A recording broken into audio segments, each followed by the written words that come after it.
Okay, so this is, I cleaned it off. Here's my rack, power steering rack. All over there. So I cleaned off the front of it so I can see it. And here's what I'm dealing with.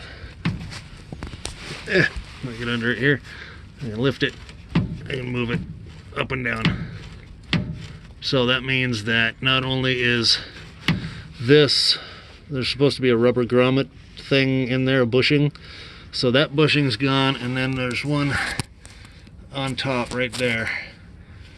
There's a bolt there, and there's supposed to be a bushing in that too. So both of them are gone. And this rubber bushing here is kind of squishy. It's not, and it's not rotted out, but it's a little squishy. It doesn't really. Yeah. So that needs to be replaced too.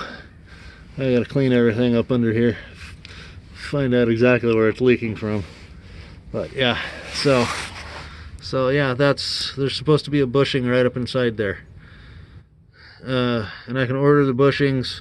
They're about 35 bucks, but they're rubber. But I want to get some polyurethane ones. They're universal, so I'd have to kind of make them fit, but I could do that.